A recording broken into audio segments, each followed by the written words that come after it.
Morning everyone, and welcome to another edition of Awaken the World.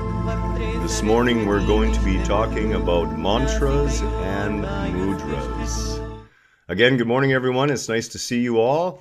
As I said, today we're going to be talking about mantras and mudras. And a mantra everyone's pretty familiar with, so we're actually going to start with the mudra and then work back into mantras, okay? And a mudra is a seal or gesture or mark. The yoga mudras, and that is the most common place where mudras are found, and let's be clear, yoga is not only about asanas, and we're going to have a really deep conversation about yoga one day, and particularly Iyengar, who I spent 2 years with in India under his tutelage, in becoming an Iyengar yoga instructor myself. So these mudras are symbolic gestures that are made with the hands and fingers, and they facilitate the flow of energy in the subtle body, the energy body, and enhance your journey within yourself. And they do so because you have very important in and output chakras in the palms of your hands, and these various positions are actually guiding the flow of this energy. So the first one we're going to talk about is known as Rudra, and as you can see in the picture, and we're going to talk about this as well, but I'm always striving to bring higher and higher quality videos, and that's the goal, is to become more and more professional in our home productions and provide more information, more graphics that are easy to see and understand, and that's really is the goal where we're going. And we really do appreciate all the support and patience and love and understanding in return. We really do. Very grateful for it. So the Rudra Mudra, say that 10 times over, is particularly useful if you experience dizziness, circulation issues. If you're looking for higher clarity, this is a fantastic mudra during your meditations, and even just to sit and contemplate. It helps to lower your blood pressure, improves your eyesight, your breathing, and your concentration. So even if you're in the midst of trying to absorb something for school, for example, you can sit as you're reading and keep your hands in this mudra, and it will actually assist your mind, will assist your concentration. The next mudra we're going to talk about is known as Shuni. And Shuni, or also sometimes known as Shunya, is a mudra that will engage your intuition, your sensory awareness. You know, my wife always comments that I am aware of so much more of the world all the time. Like my state of awareness is so much higher. And one of the reasons that it is through the use of the Shunya or Shuni mudra. It really does. It heightens your sensory awareness, it purifies your emotions, and helps rarefy your thoughts. Helps remove those repetitive, useless thoughts that we have over and over and over again.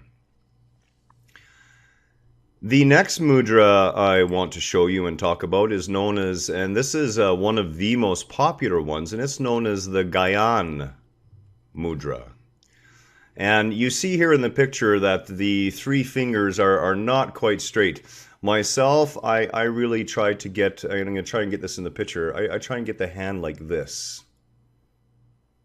And you'd like to have those facing upright so that the palm is facing up, right? As in you're open and ready to receive. This Gyan mudra improves your concentration and sharpens your memory, and it's great for seeking insight. So if you've had a dream or a conversation with someone and you feel there's something deeper, there's some deeper meaning you haven't quite been able to grab onto, meditating and concentrating and allowing yourself to be open to receiving the higher wisdom that is trying to be transmitted through this dream or conversation with your hands in this mudra will assist you. It will help. Another common and powerful mudra is known as the Buddhi mudra. And what you're really doing is you're taking your and I have difficulty because I have two dead fingers on this hand. You know, I was in a competition sword fight, did demonstration years ago, and literally took 1.5 of my fingers off by accident. It wasn't the opponent's fault. It was my fault, actually. I was responsible. But he sure felt bad, and so did I. But this Buddhi mudra will bring clarity and helps to rarefy and crystallize internal and external dialogue. So you will speak more clearly to yourself, and you will speak more clearly and openly to others when practicing this mudra. Now, we're going to go on to the last and probably the most powerful mudra, in my opinion. And I want to say about mudras that, you know, go ahead and experiment. Spend a week with each mudra. There's many, many more besides these. I've just gone through and picked 5 of my own personal favorites. You can do some more exploring, see what works for you, determine where in the areas in your life you feel you need help through these mudras, and incorporate them a week at a time. One mudra, do it for the whole week, maybe in the morning meditation session, and then you can always do a different mudra in the evening meditation session. One of the best ones to do first thing in the morning with your morning meditation is the prana mudra. And this mudra activates your dormant energy, your life force. Prana literally is the vital force within all things. You know, it can be likened to breath. You'll often hear that prana is breath. The inflow and outflow of our breath is literally equated to the creative essence, the sea of consciousness breathing us. We don't breathe ourselves. We are just aware. I mean, we can take partial control of our breath for certain periods of time, but ultimately we are breathed as opposed to breathing.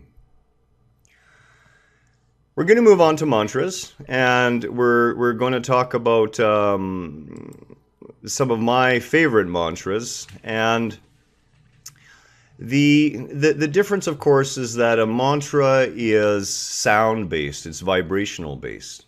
Okay? It is thought of as a sacred utterance, a numinous sound, a syllable, a word, or phonemes,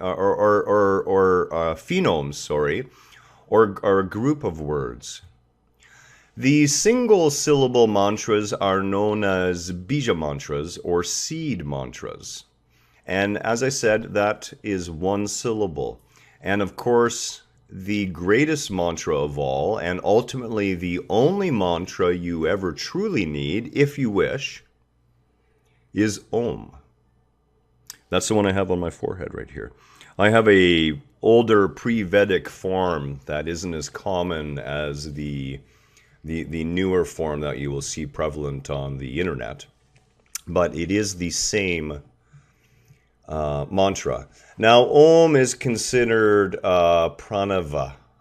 It is a humming sort of a mantra, and it is the audible expression of the transcendental, attributeless ground of reality. It is literally the sound of the creative force of all things. Om is the primordial seed of the universe. And on the Yoga Meditation Journal, there was actually a really good little discussion about Om, and it did make some good points. Om is considered to be the mantra that all other mantras merge from. It encapsulates the essence of thousands and thousands of verses within the Vedas. And according to the Upanishads, Om is the word for which all Vedas rehearse. that word Om. As such, Patanjali, who wrote the Yoga Sutras and is considered to be the father of yoga, and the beautiful thing about the Yoga Sutras is they're really short. You got like 3 chapters instead of, a giant textbook to go through. Patanjali taught that when we chant this sacred syllable and simultaneously contemplate the meaning of it, our consciousness becomes one-pointed and prepared for connection with the divine. Now, Om in the West is very often chanted just that way, Om. But Om is actually a 4-part mantra. There are actually 4 parts of it. The 3 letters, A, U, and M. And in Sanskrit, anytime you have an A or something else, an A that's followed by a U, or and then a consonant sound on the end of it, it turns into a long O. Okay, so to chant Om properly, it's actually Ah, O.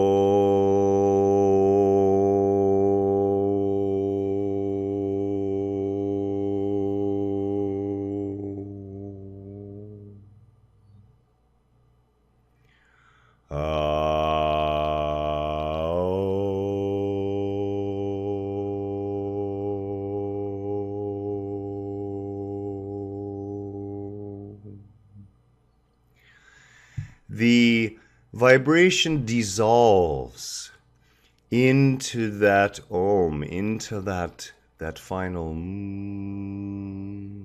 into the silence, into the symbolic representation of that transcendental state. Om brings you right from the waking state of Ah as an Ah, right down inside, oh, as we come inside ourselves, right? The subjective consciousness of the outer world, our relative existence, and it's subjective because we always have to have a comparison, right? And then that oh is the dreaming state, the consciousness of our inner world, our thoughts, our dreams, our unconscious motivations. And the final that fades away is the state of deep sleep, where we are actually in the experience of ultimate unity again. We are back there. So by contemplating the meaning of these letters as we chant them, we are led through the states of ordinary consciousness and brought deeper and deeper and deeper. This silence is the jewel of any mantra. It is not the intonation. The intonation is setting up a vibrational state. And in that silence, as the vibration fades away, that is what the mantra sets you up for. That tranquil, soundless, fearless, sorrowless, blissful, satisfied, steadfast, immovable, immortal, unshakable, all-enduring being that you truly are. This has been Garen, and it's been wonderful to serve you again. Much love and namaste. I hope that this short video on mantras and mudras will find you deepening your meditations, deepening your states of being through the use of these very simple symbolic gestures. You know, I talked before about ritual and what ritual really is. And ritual is the conscious play acting in symbolic form of a higher truth of our existence. And you can incorporate mudras and mantras into part of your rituals for your day. Your reconnecting with the divine within yourself and the divine within all of us. Again, much love and namaste. This is Garen for Awaken the World, and as always, we will see you soon.